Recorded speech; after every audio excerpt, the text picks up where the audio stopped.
Welcome back to the Rock Memorial Stadium here in Bloomington as we get ready for football this afternoon. It's Indiana taking on the... I started my broadcast career in 1967 as a disc jockey in Butte, Montana. I'm from northern Illinois, and don't ask me, it's too long of a story to go into how I got to Butte, Montana. But then I came back from Butte about a year and a half after I had that position and looked for a sports job in Illinois, and got a job in Ottawa, Illinois. Tries to turn it upfield, spins his way forward. It was Ottawa and Morris, and that was the first football game I did in 1968, the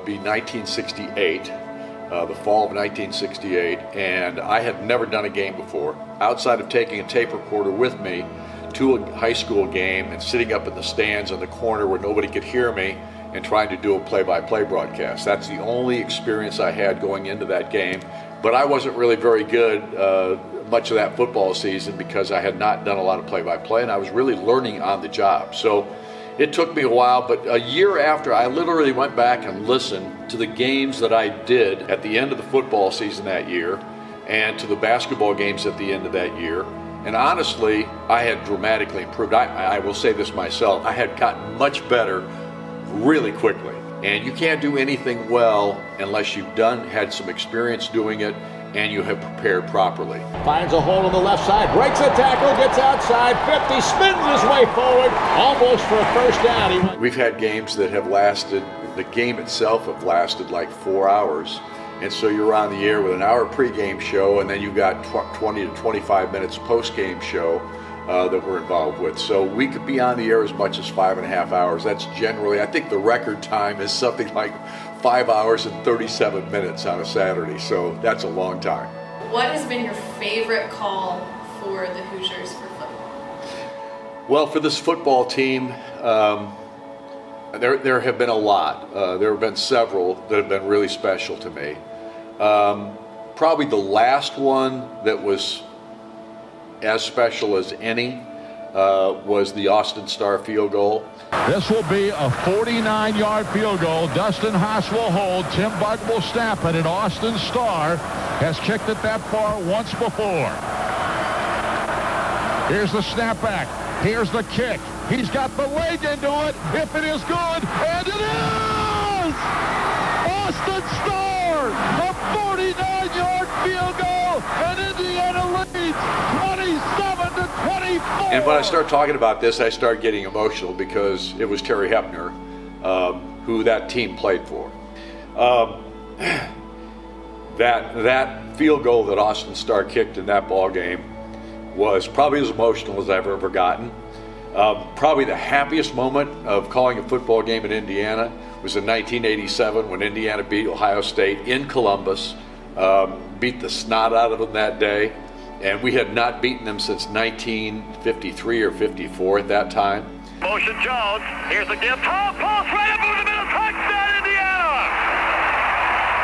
Tom Pulse took it right up over the middle, and Indiana scores a big touchdown. So for Indiana to beat them in that season, and Bill Mallory was carried off the field by his football team in Columbus. Indiana's Bill Mallory is on the shoulders of the players as the Hoosier squad has won 31-10. They end 35 years of frustration as the Hoosiers beat Ohio State here at Ohio Stadium this afternoon. The celebration is on in midfield.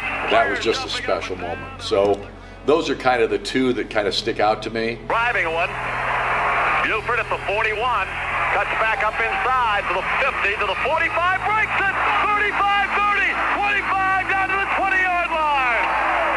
We also beat Michigan the same year that we beat Ohio State in 1987 for the first time in school history. Here's Snell back to throw, fires the ball, caught, 30-yard touchdown! We beat them both that year, and that team was special from that perspective. But the strangest thing happened in that football game. It was a rainy evening. The last part of the game was played under the lights that night. And it was pouring down rain and the wind was howling. And the wind had been at our back in the third quarter. And in the fourth quarter, as soon as we went to the fourth quarter of that ball game, Indiana switched ends of the field with Michigan. Here's the snap, Demetrius Brown. Hands off to Jamie Morris. He gets it, goes down, he was back. And the wind changed immediately. and the wind started blowing at our back, going the other way, if you could believe that. And that's what happened. If you could ask anybody that was there, it was the strangest thing you've ever seen. And the wind changed, we had the wind at our back, and we beat them that night. Brown is back to throw. Now he's going to run again. He goes down! Joe Huff again with a tremendous defensive play. The crowd is going crazy. Indiana's going to do it. And the other thing that happened in that game that was really strange is that Bo Schembechler, who was coaching Michigan at the time, called timeout 3 different times in that game. You know why? Because the crowd was too loud. That tells you how loud that crowd was that night. But Bo Schembechler was upset with our crowd for being too loud and mentioned the same in his post-game press conference and in the newspapers the next day. And we all sat there and went, we really felt bad for Bo. No, those are some of the highlights from a football standpoint. Motion Shelton to the near side. Here's the bad snap. He fumbles it, and they stuff him, and Indiana recovers the football. I have never missed a football game in Indiana. I've never missed a game on the road except one, and that was in 1979, the Holiday Bowl. And they did not allow the home schools' radio networks to do the game. I sat in my living room in my home and had a rubber brick that I threw at the television screen about every 5 minutes because something happened that would emotionally make me react to it. And he takes it, gives it to Holmes. He tries to dive. Oh, he got hit. He got knocked to the ground.